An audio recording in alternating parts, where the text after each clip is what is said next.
সেই রক্তের উপর পাড়া দিয়ে, সেই রক্তের স্রোতের মধ্য দিয়ে আমরা এখানে এসেছি। আশাব্যঞ্জক অগ্রগতির ক্ষেত্রে আমরা খানিকটা পিছিয়ে আছি। তারপরে আমরা সকলে মিলে জুলাই আন্দোলনের অংশীদার হয়েছি এবং এই অংশীদারিত্বের সময় কেউ আসলে আমাদের দলের পতাকা উঠে তুলে ধরেনি। আমাদের প্রত্যেকেরই দল ছিল, দল আছে, দল থাকবে। সেদিন একটি পতাকাই আমরা তুলে ধরেছিলাম, এটা বাংলাদেশের পতাকা। রাষ্ট্রের স্বার্থে, দেশের স্বার্থে আমরা সকলে একমত হয়েছিলাম। কে নেতৃত্ব দিচ্ছে, কে পাশে আছেন, সেই প্রশ্ন কিন্তু আমরা করি নাই। আমাদের সকলের লক্ষ্য ছিল যে একটি ফ্যাসিবাদী শাসন থেকে আমরা মুক্ত হব। আমাদের লক্ষ্য ছিল যে ব্যবস্থা ফ্যাসিবাদী শাসনকে তৈরি করেছে তার কাঠামোগত পরিবর্তনগুলো আমাদের করতে হবে। এই সংকল্পের থেকে সমস্ত কিছু, সমস্ত রকম মত পার্থক্যকে পাশে রেখে আমরা সকলে সমবেত হয়েছিলাম। আপনাদের কর্মীরা প্রাণ দিয়েছেন, নিপীড়ন সহ্য করেছেন।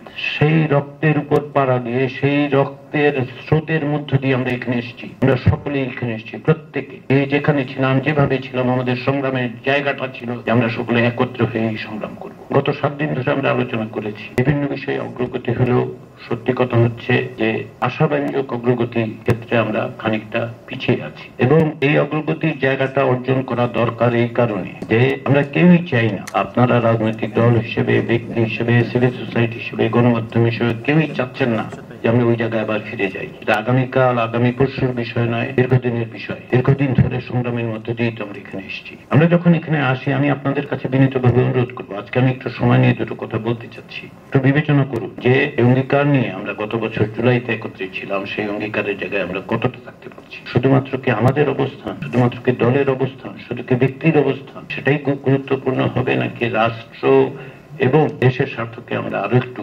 বিবেচনা করব। কমিশন অবশ্যই প্রতিপক্ষ নয়, কমিশন আপনাদেরই অংশ। আমরা একটা দায়িত্ব পালন করছি মাত্র। কমিশনগুলোর পক্ষ থেকে প্রস্তাব দেওয়া হয়েছে এবং তারপরে আপনাদের সাথে আলোচনার মধ্য দিয়ে আমরা বিভিন্নভাবে আপনাদের অবস্থানের কারণে কমিশনের নমনীয়তা প্রকাশিত হয়েছে, নমনীয় হয়েছে। তার একটা অন্যতম কারণ হচ্ছে এই, আপনারাই আসলে জনগণের এক বিরাট অংশকে প্রতিনিধিত্ব করেন। আপনাদের মধ্য দিয়ে একসময় দেশ শাসিত হবে, দেশের শাসন ব্যবস্থা আপনারা পরিচালনা করবেন। কমিশনের পক্ষ থেকে যে সমস্ত প্রস্তাব দেওয়া হয়েছে আপনাদের সাথে আলোচনার ক্ষেত্রে অগ্রগতির মধ্য দিয়ে কমিশন তার অবস্থান পরিবর্তন করেছে, কেন এটা আপনাদের সকলের সম্মিলিত আকাঙ্ক্ষা। আমরা এনসিসির প্রস্তাব করেছিলাম, আলোচনায় বোঝা গেছে, প্রাথমিকভাবে আলোচনায় বিভিন্ন রকম এর দিক আপনারা ত্রুটি বলুন, বিচ্যুতি বলুন, সেগুলো লক্ষ্য করেছেন, জানিয়েছেন। আমরা সেই অবস্থান থেকে সরে এসেছি। 70 অনুচ্ছেদের ক্ষেত্রে কমিশনের যে প্রস্তাব ছিল, সেখান থেকে কমিশন সকলে মিলে আমরা আলোচনার মধ্য দিয়ে সরে আসতে পেরেছি। স্থায়ী কমিটিগুলোর ব্যাপারেও প্রস্তাব ছিল কমিশনের একরকম, কিন্তু আমরা আলোচনার মধ্য দিয়ে অনেক দূর পর্যন্ত